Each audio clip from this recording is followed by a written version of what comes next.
So a lot of people say chronologically, the 1970s started in the 1970s. But for a lot of us in the media, especially the sports media, the 1970s mentality, which lasted into the early 80s, started around late 1973 and early 1974. And this all came into picture for NHL fans and players and teams with the 1974 NHL Amateur Draft held in Montreal. Now, this 12th NHL Amateur Draft has shook up the hockey world on every level.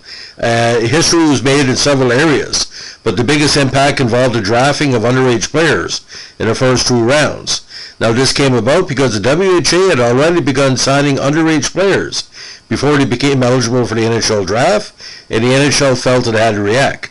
A full year earlier, the big threesome, plus a young Tom Madore, Marty Howe, and Wayne Dillon as well, all joined WHA teams, which also managed to pre-sign 18-year-old stars Denis Sobchuk and Jacques Loca for the 75 season.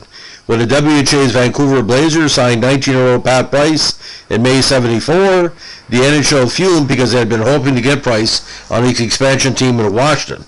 In fact, the league had already held a special expansion pre-draft in which the Capitals chose Price, and the Kansas City Scouts agreed to take Wilf Paymont.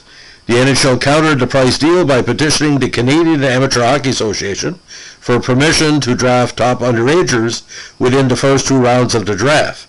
In exchange for the promise of $40,000 per underage player, the CAHA granted equal permission to both the NHL and the WHA, and underage drafting became official just days before the two leagues were set to draft.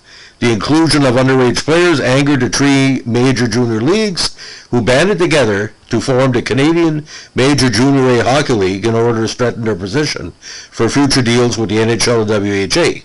The CMJHL would eventually become the CHL, running all of major junior hockey in Canada.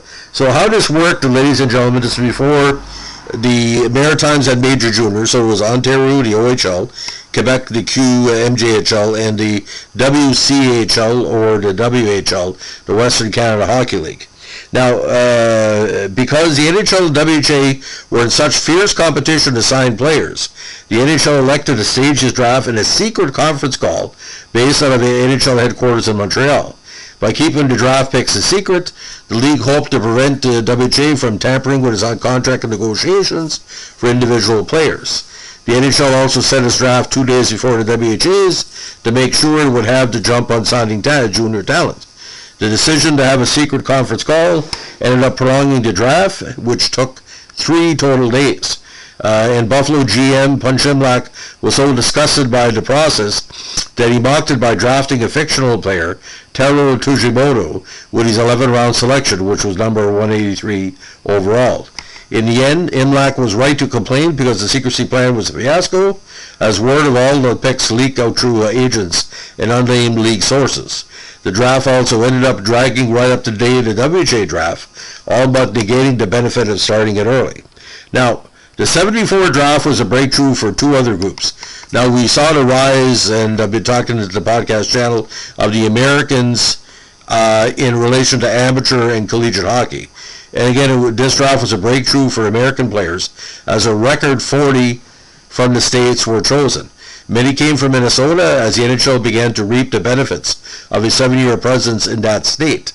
Now, Rick Chartraw, who was taken by the Habs, became the first U.S. citizen drafted in the first round of an NHL draft, and Lee Fogelum followed him as the first American-born player drafted in the first round. Now, Chartraw was born in Caracas, Venezuela, but again was an American citizen. Now, the draft was also a breakthrough for European trade players. 5 Swedes and 1 Finn were chosen, an indication of how well Europeans had come to be regarded by NHL scouts. Now, the Habs were the big story at the draft, with a record 5 first-round picks because they were pilfering the expansion teams for picks. By the time the 3-day marathon session was over, a record 246 players had been selected. The 25 total rounds remains the highest number of rounds in NHL draft history. Now, all amateur players born before January 1st, 57 were eligible in the first and second round. Only amateur players born before January 1st, 54 were eligible in the remaining rounds. Now, the draft order. Teams drafted in reverse order of their 73-74 finish, which meant that the Flyers were picking last. Now, there was no set number of rounds. The expansion teams, Washington and KC, were given the first 2 picks in each round, with Washington picking first because it was a coin flip. No team could draft more than 1 underage player, and that had to be in the first 2 rounds. 4 teams, including LA, Detroit, Philly, and Vancouver, did not choose any underagers. Teams had a right to pass in any round, and the draft continued until all teams were done selecting. Kansas City passed in the 8th round, but re-entered for rounds 9 to 14 before passing again in round 15. California passed in round 9, while Vancouver and Detroit passed in round 10. Boston passed in round 11, Atlanta and Toronto passed in round 12, St. Louis and Buffalo passed in round 13, Montreal and Chicago passed in round 14, LA and Philly passed in round 15, Minnesota and Pittsburgh passed in round 16, New York Islanders passed in round 21, the Rangers passed in round 24, leaving only Washington to pick in rounds 24 and 25. Now, rotation included Washington, KC, California, the Islanders, Vancouver, Minnesota, St. Louis, Pittsburgh, Detroit, Atlanta, Buffalo, LA, Toronto, the Rangers, Montreal, Chicago, Philadelphia, and Boston. Now, total rounds were 25. The NHL paid a lump sum to the CAHA to support Major Junior Hockey as a whole.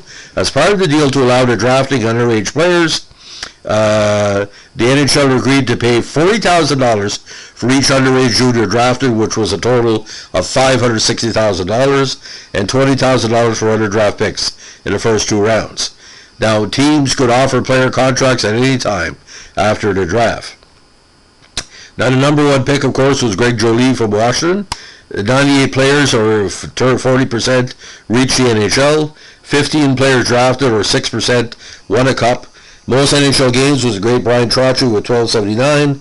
Most playoff games, Chartraw with 221, which gave him, of course, 1,500 total games.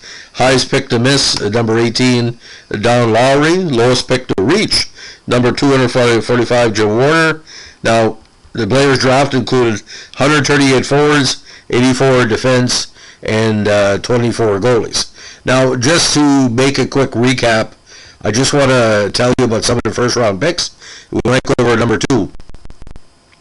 This was pretty well. Everybody but Don Lowry did very well. Now, from 1 to 17, Greg Jolie from Regina. Then Paymont and Hampton from St. Catharines. Then Clark Gillies from Regina. Then Cam Connor and Doug Hicks from Flin Flon. Dougie Risebrough from Kitchener. Pierre LaRouche from Sorel, the first Q player taken that year. Then Bill Lockheed, Rick Chartraw from Kitchener Rangers, Lee Folkland from Oshawa, Mary Trombley, second Q player taken from Montreal, Jack Valaquette, Dave Maloney, Gord McTavish, Greg Mulvey, Ron Chipperfield, and Don Lowry. So 4 of the first 6 were Western players, 2 of the first 6 were OHA. Now, no goalies taken in the first round. Second round, very interesting lay of the land. From 19 to 36, Washington took Mike Marson. Kansas City took Glenn Burden. California took Bruce Affleck. Islanders took Trotty, second round pick. Vancouver took Settlebauer. Minnesota took Rick Nantes. Boston took Mark Howe. St. Louis took Bobby Hess. And Mark Howe, of course, with Houston of WHA. 27 was Jacques Cossette from Sorel by Pittsburgh. Atlanta took Guy Chouinard. Buffalo took Danny Gare. Montreal took Gary McGregor. Toronto took Dave Tiger Williams. 32 was Steele, Rod Greshner from New Westminster. 33 Jules Lepierre. 34 Alain Daigle. 35 Don McLean. 36 Peter Sturgeon. So again, the first goalie taken, of course, was Pete Lepresti, 42nd overall. Third round, again, some top players: Johnny Paddock, Bob Bourne, Charlie Simmer, Brian Anderson, Johnny Hughes, Pete Lepresti, and later on Gary Sargent at 48 by LA, Marty Howe by Montreal, 51st, Bob Murray, and of course the great Bob Sirois, and then Tom O'Doer.